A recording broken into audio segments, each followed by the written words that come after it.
ഇപ്പോൾ ഉള്ള ഷീലുവിന് ഒരു സ്വീറ്റ് 17 years ആയ ഷീലുവിന് ഒരു ലെറ്റർ എഴുതുവാണെങ്കിൽ അല്ലെങ്കിൽ ഒരു അഡ്വൈസ് കൊടുക്കുവാണെങ്കിൽ എന്തായിരിക്കും അതിൽ പറയാ? 17 ഉള്ള ഷീലുവിന് ഞാൻ കൊടുക്കുന്ന advice. ഇപ്പോൾ ഉള്ള ഇപ്പൊ കുറച്ചും കൂടി ജീവിച്ചല്ലോ, അപ്പൊ എന്തായിരിക്കും പറയാ? അത് ഒറ്റ വാക്കിലൊന്നും പറഞ്ഞാൽ തീരില്ല. എന്നാലും കുറച്ച് കൂടുതൽ വാക്കെടുത്തോളൂ. നീയായിട്ടിരിക്കാൻ ശ്രമിക്കുക.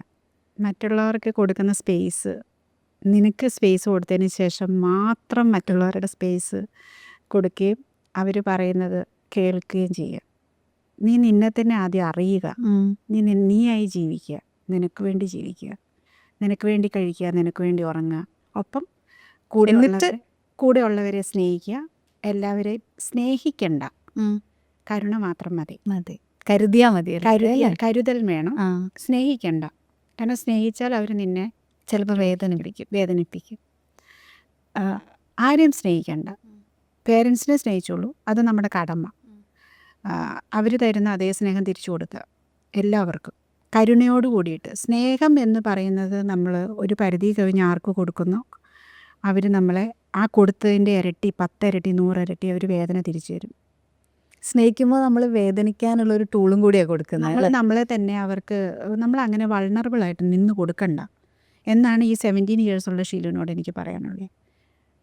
വൾണറബിളാകും നമ്മൾ. എന്നാൽ എൻ്റെ ക്യാരക്ടർ അങ്ങനെയാണ്. ഞാൻ എന്നെ സ്നേഹിക്കുന്നവരുടെ അടുത്ത് ഞാൻ ആ ഒരു ആളോട് ആ ബന്ധത്തിൽ ഞാൻ ഭയങ്കര വൾണറബിളാകും. അതെനിക്ക് വേദന തന്നെ തരും. നമ്മൾ എക്സ്പെക്റ്റ് ചെയ്യും. നമ്മൾ പൈസ എടുത്ത് തരണമെന്നോ അവർ നമുക്ക് സ്ഥലം എഴുതി തരണമെന്നോ സ്വർണം മേടിച്ച് തരണമെന്നോ അല്ല ഞാൻ എക്സ്പെക്റ്റ് ചെയ്യുന്നത്. നമ്മൾ വിളിക്കുമ്പോൾ അവർ ഫോൺ എടുക്കണമെന്നും നമ്മൾ കൊടുക്കുന്ന അതേ സ്നേഹം തിരിച്ചു തരണമെന്നും ഒക്കെ നമ്മൾ ആഗ്രഹിക്കും. പക്ഷെ അവരൊക്കെ അങ്ങനെ ആവണമെന്നില്ല. അവർക്ക് തിരക്കുകളിൽപ്പെട്ട് അവർക്ക് പ്രയോറിറ്റീസ് മാറും ലൈഫ്. പക്ഷേ എനിക്ക് എൻ്റെ പ്രയോറിറ്റീസ് മാറാത്ത ഒരാളാണ്.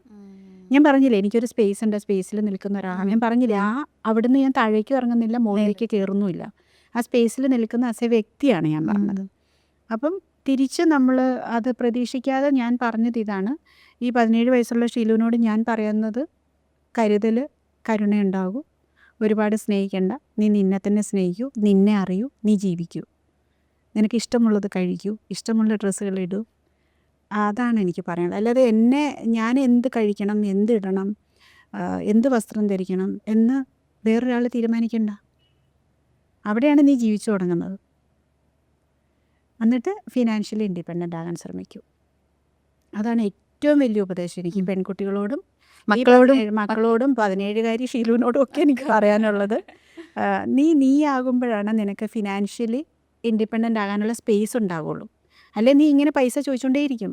നീ വർക്ക് ചെയ്തുണ്ടാക്കുന്ന കാശ് കൊണ്ട് നീ ഒരാളുടെ ഏൽപ്പിക്കാൻ പോയാൽ നീ അയാളുടെ അടുത്ത് നീ താന്ന് തന്നെ നിൽക്കേണ്ടി വരും. പിന്നീട് ആ പൈസ നമ്മൾ തന്നെ ഇരന്ന് ചോദിക്കേണ്ടി വരും.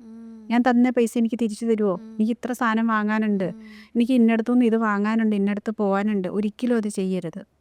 നീ കല്യാണം കഴിക്കുന്നതിന് മുൻപ് നീ ഇൻഡിപെൻഡൻ്റായി നിൻ്റെ പേരിൽ അക്കൗണ്ട് ഉണ്ടാവണം. അതിൽ നീ ഉണ്ടാക്കുന്ന പൈസ നീ അതിലിട്ടിരിക്കണം. അതിൻ്റെ അവകാശം നീ മാത്രമായിരിക്കണം. അത് നീ ആർക്ക് കൊടുക്കണം, എവിടെ സ്പെൻഡ് ചെയ്യണമെന്ന് നീ തന്നെ തീരുമാനിക്കണം. അതാണ് എനിക്ക് ആരും ക്വസ്റ്റ്യൻ ചെയ്യാനുണ്ടാവരുത്. അതാണ് എനിക്ക് സ്ത്രീകളോടും പെൺകുട്ടികളോടും ഏറ്റവും അത്യാവശ്യമായിട്ട് കൊടുക്കേണ്ട എൻ്റെ ഇത്രയും വർഷത്തെ ജീവിതം കൊണ്ട് ഞാൻ പഠിച്ചത്. എൻ്റെ ഭർത്താവ് എനിക്ക് തരുന്നില്ല എന്നല്ല കേട്ടോ. എനിക്ക് കല്യാണം കഴിച്ചപ്പോൾ തൊട്ട് എനിക്ക് വേണ്ടുന്ന എല്ലാം തരുന്ന ഒരു മനുഷ്യനാണ്. എത്ര രൂപ ചോദിച്ചാലും തരും, എന്ത് മേടിച്ച് ചോദിച്ചാലും തരും. സിനിമയൊക്കെ ചെയ്യുന്ന അദ്ദേഹത്തിൻ്റെ ഒരു കാരുണ്യമാണ്.